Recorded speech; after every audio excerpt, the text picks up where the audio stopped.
आपका फिर से स्वागत है आपके अपने YouTube चैनल जॉब डिटेक्टर पे। दोस्तों मैं मेघा, आज मैं आप लोगों के लिए टाटा स्टील जेट का जो हमारा मैकेनिकल का क्लास चल रहा है, फ्लूइड मैकेनिक्स का, उसमें कुछ क्वेश्चंस लेकर आई हूँ। तो चलिए देखते हैं क्वेश्चंस के आज का पहला क्वेश्चन है, the condition for the stable equilibrium of the floating body are. Floating body के लिए स्टेबल कंडीशन कौन सा होना चाहिए दोस्तों? यहाँ जो 4 अल्टरनेटिव ऑप्शंस दिए हैं हमारे, उसमें से हमारा फ्लोटिंग बॉडी के लिए स्टेबल इक्विलिब्रियम में अगर कोई फ्लोटिंग बॉडी है तो उसका कौन सा कंडीशन फुलफिल करेगा? उसमें क्या होगा? पहला दिया हुआ है, the meta centre should lie above the centre of gravity. जो फ्लोटिंग बॉडी का मेटर सेंटर होगा वो सेंटर ऑफ ग्रेविटी से अबव लाई करेगा। ये जो स्टेटमेंट है ये करेक्ट है। दूसरा क्या है, the centre of buoyancy and the centre of gravity must lie on the same vertical line. हमारा जो सेंटर ऑफ बॉयंसी होगा और सेंटर ऑफ ग्रेविटी CG वो सेम वर्टिकल लाइन पे लाई करना चाहिए। तीसरा, writing couple should be form, वहाँ पे एक कपल फॉर्म होना चाहिए। तो यहाँ पे क्या हो जाएगा? All of the above options are correct for an floating body which is at stable equilibrium. Poise is the unit of, poise हमारा किसका यूनिट है दोस्तों? पॉइज हमारा विस्कोसिटी का यूनिट है। किसका है? Viscosity. Metacentric height is given as the distance between. Metacentric height हम किसे कहते हैं दोस्तों? मेटासेंट्रिक हाइट किस किस के डिस्टेंस को हम मेटासेंट्रिक हाइट कहते हैं? किसी भी बॉडी के centre of gravity and the meta centre, उन दोनों के जो बीच का डिस्टेंस होता है उसे हम कहते हैं metacentric height. That means the centre of gravity of the body and the meta centre of a body is known as the metacentric height. Next, the buoyancy depends upon, हमारा बॉयंसी क्या क्या चीज़ पे डिपेंड करता है दोस्तों?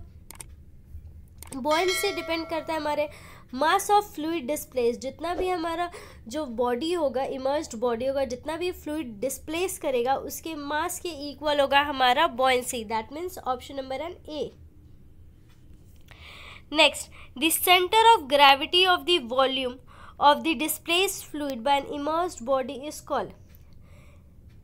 The centre of gravity of the volume, जो हमारा immerse body जितना वाटर डिस्प्लेस करेगा उसका जो सेंटर ऑफ ग्रेविटी होगा उसे हम क्या कहेंगे? उसे हम कहेंगे सेंटर ऑफ बॉयंसी। क्या कहेंगे दोस्तों? Centre of buoyancy. That is option number an C. Next, a piece of metal of specific gravity 13.6 is placed in mercury of specific gravity 13.6. what fraction of the volume is under mercury? क्या बोल रहा है हमारा? एक piece of metal है जिसका specific gravity है 13.6, उसको हम मर्क्यूरी में प्लेस करते हैं। मर्क्यूरी का भी हमारा स्पेसिफिक ग्रेविटी उतना ही है।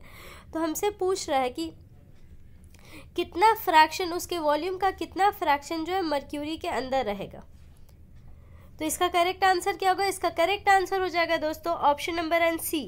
Option number an C. That means whole of the metal piece will be immersed with its top surface just as mercury level. उसका जो टॉप सरफेस होगा वही बस मर्क्यूरी लेवल पे होगा और जो भी होगा होल बॉडी जो होगा वो इमर्स्ड होगा हमारे मर्क्यूरी के अंदर। Next, the angle of contact in case of liquid depends upon. The angle of contact जो होता है हमारे लिक्विड में क्या क्या चीज़ पे डिपेंड करता है दोस्तों? क्या क्या चीज़ पे डिपेंड करेगा? Nature of the liquid and the solid, ये इस पे तो डिपेंड करेगा। दूसरा, the material which exist above the free surface of liquid. तो यहाँ पे क्या हो जाएगा? Option number A and option number B. Free surfaces of liquid behaves like a sheet and tend to contract to smallest possible area due to, liquid का जो free surfaces है वो शीट की तरह बिहेव करता है और उसका क्या टेंडेंसी रहता है कि वो स्मॉलेस्ट पॉसिबल एरिया को ऑक्यूपाई करे। ये किसकी वजह से होता है दोस्तों? ये हमारा होता है फोर्स ऑफ कोहेशन की वजह से। किसकी वजह से? Force of cohesion. That is option number N B. Rain drops are sphericals because of, rain drop हमारा स्पेरिकल रहता है किसकी वजह से दोस्तों, सरफेस टेंशन फोर्सेस की वजह से। Rain drops are spherical in shape because of surface tension. Surface energy per unit area of the surface is numerically equal to, यहाँ पे क्या बोल रहा है, सरफेस एनर्जी जो होगा पर यूनिट एरिया वो न्यूमेरिकली किसके इक्वल होगा हमारा, वो हमारा सरफेस टेंशन के इक्वल हो जाएगा, सरफेस टेंशन के। The capillary rise at 20 degree Celsius in a clean glass tube of 1 mm bore containing water is approximately, क्या वो कह रहे हैं यहाँ पे, बोल रहा है कि हमारा कैपिलरिटी राइज हो रहा है कितने डिग्री सेल्सियस पे, 20 डिग्री सेल्सियस पे। हमारा ग्लास ट्यूब कितना है, 1 mm बोर है, तो उसमें वाटर कितना कंटेन करेगा, हमारा वाटर हमारा कंटेन करेगा 30 mm, कितना दोस्तों, 30 mm। The difference of pressure between the inside and outside of a liquid drop is, liquid drop के इनसाइड और आउटसाइड में जो लिक्विड ड्रॉप होगा प्रेशर में, उसका डिफरेंस कितना होगा, दोनों इनसाइड और आउटसाइड में जो लिक्विड ड्रॉप होगा दोस्तों, तो उसका जो प्रेशर होगा दोनों इनलेट और आउटलेट पे, हमारा प्रेशर डिफरेंस कितना होगा, हमारा प्रेशर डिफरेंस हो जाएगा 2T/R, that is option number and D. जिन भी स्टूडेंट्स का हमारा टाटा अप्रेंटिस में हुआ उन लोगों को अच्छा खासा टाइम मिल गया हमारे इंटरव्यू को के लिए प्रिपरेशन करने के लिए, तो दोस्तों आप लोग अच्छे से 9-10 के जितने भी फिजिक्स केमिस्ट्री है मैथ्स है उन सबको अच्छे से देख लीजिए, क्योंकि क्वेश्चंस मैक्सिमम उसी से पूछे जाते हैं। चलिए नेक्स्ट क्या है, नेक्स्ट क्वेश्चन है, if the surface of area is convex, अगर सरफेस ऑफ लिक्विड जो है कॉन्वेक्स है, तब क्या होगा दोस्तों, जब हमारा सरफेस ऑफ लिक्विड कॉन्वेक्स है तो वो क्या होगा, वहाँ पे जो हमारा कोहेशन प्रेशर होता है दोस्तों, कोहेशन प्रेशर होगा लिक्विड का वो बढ़ जाता है, अगर वो कॉन्वेक्स शेप का रहेगा तो कोहेशन प्रेशर जो होगा वो बढ़ जाएगा।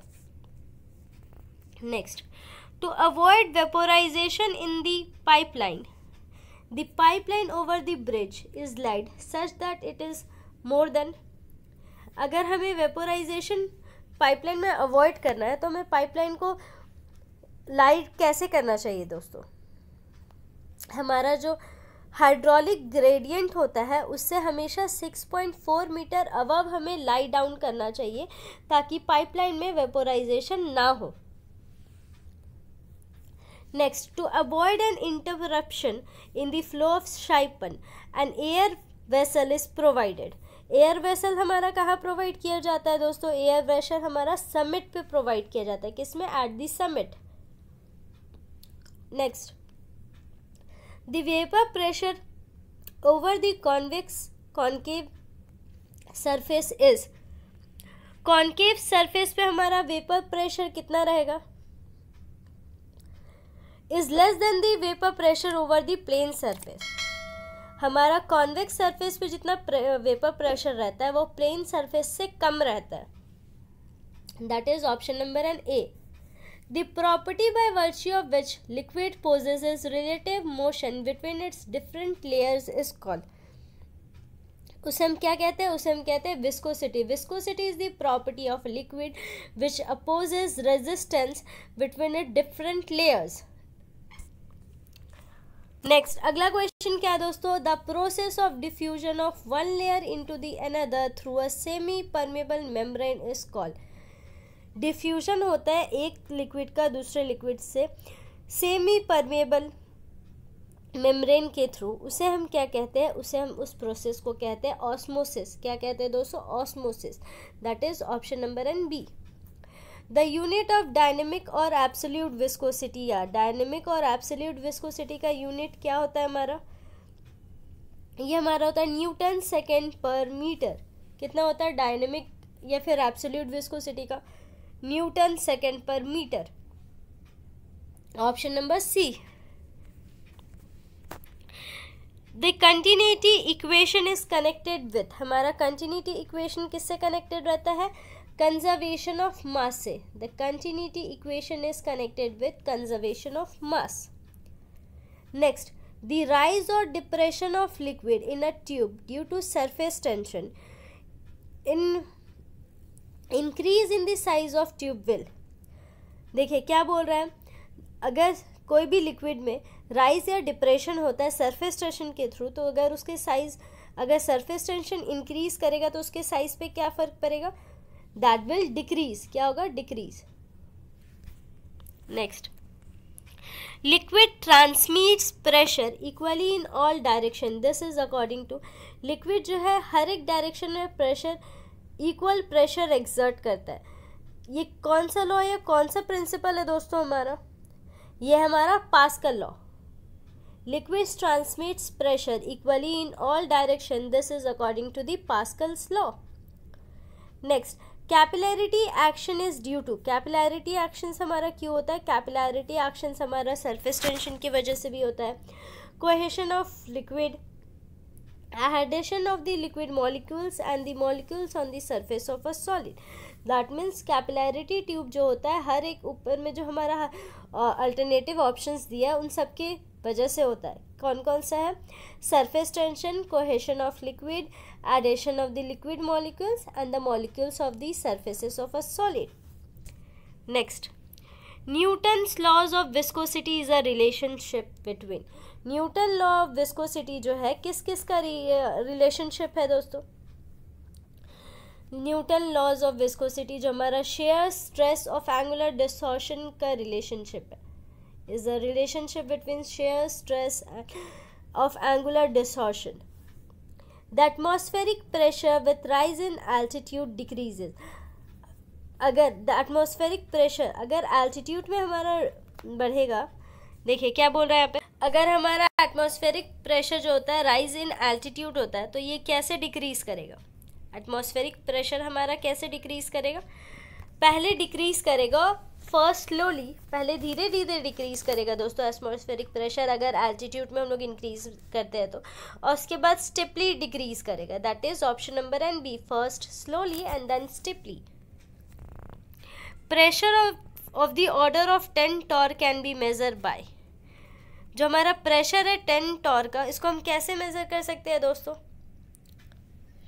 इसे हम आयोनाइजेशन गॉज के थ्रू मेजर कर सकते हैं, किससे, ionization gauge. Operation of McLeod gauge used for low pressure measurement is based on the principle of, हमारा जो मैग्लीड गॉज होता है लो प्रेशर मेजरमेंट होता है जिसके लिए हम यूज़ करते हैं, ये कौन से प्रिंसिपल पे बेस्ड होता है, ये इसका जो ऑपरेशन होता है कौन से प्रिंसिपल पे काम करता है दोस्तों, ये हमारा बॉयल्स लॉ पे वर्क करता है, किस पे, Boyle's law. An odd-shaped body weighing 7.5 kg and occupying 0.01 meter cube volume will be completely submerged in a fluid having specific gravity of, यहाँ के पे क्या बोल रहा है कि एक ऑड शेप का बॉडी है जिसका वेट कितना है हमारा 7.5 kg है, वो कितना वॉल्यूम ऑक्यूपाई कर रहा है, वो 0.01 मीटर क्यूब वॉल्यूम ऑक्यूपाई कर रहा है। अगर उसको हम फ्लूइड में कंप्लीटली समर्ज कर देते हैं दोस्तों तो उसका स्पेसिफिक ग्रेविटी क्या होगा, तो हमें पता है कि स्पेसिफिक ग्रेविटी का फॉर्मूला क्या होता है, स्पेसिफिक ग्रेविटी का फॉर्मूला होता है डेंसिटी डी, यहाँ पे डी हमारा डेंसिटी है, density of a liquid by density of water. तो डेंसिटी ऑफ अ लिक्विड कैसे निकालेंगे दोस्तों, हम डेंसिटी ऑफ हमारा लिक्विड कैसे निकलेगा, डेंसिटी ऑफ अ लिक्विड निकालने के लिए क्या करेंगे हम, density is equals to mass by volume, mass हमें पता है 7.5 और हमें वॉल्यूम कितना है 0.01, दैट मीन्स 5 बाय 0.01 बाय 1000, इसे जब हम सॉल्व करेंगे तो हमारा कितना आएगा 0.75, that means specific gravity is equals to 0.75। चलिए नेक्स्ट क्वेश्चन क्या है, an isothermal atmosphere, in an isothermal atmosphere the pressure, isothermal atmosphere में हमारा प्रेशर क्या होगा दोस्तों, isothermal atmosphere में, in isothermal atmosphere the pressure varies in the same as the density, density जैसे वैरी करेगा उसी तरह हमारा प्रेशर भी वैरी करेगा। Next, mercury is often use in barometer, why, barometer में हम मर्क्यूरी ही क्यों यूज करते हैं दोस्तों, मर्क्यूरी हमारा क्यों यूज होता है, because it is the best liquid The height of barometer will be less. Its vapor pressure is so low that it may be negligible. That is option number and D. Both. Option number and D. Option number D में हमारा क्या है, तो mercury हम barometer में क्यों mercury हमारा barometer में क्यों यूज़ होता है, क्योंकि हाइट जो होता है बैरोमीटर का वो कम होता है, उसका वेपर प्रेशर जो होता है वो बहुत लो होता है, जिसे हम नेग्लिजिब कर सकते हैं. ठीक है दोस्तों, उसको नज़रअंदाज भी किया जा सकता है. हमारा मर्क्यूरी का वेपर प्रेशर इतना कम रहता है. दोस्तों हमारे चैनल को लाइक करें, सब्सक्राइब करें और अपने फ्रेंड्स दोस्तों के साथ ज़्यादा से ज़्यादा शेयर करें, क्योंकि हमारे एग्ज़ाम को ज़्यादा टाइम बचा नहीं है. जो भी दोस्तों हमारे फ्रेंड्स को हमारे वीडियो को पहली बार देख रहे हैं, हमारे चैनल को सब्सक्राइब कर लें और डिस्क्रिप्शन में जो हमारा टेलीग्राम का लिंक है वहाँ से आप हमारे ग्रुप में ज्वाइन हो सकते हैं. Thank you.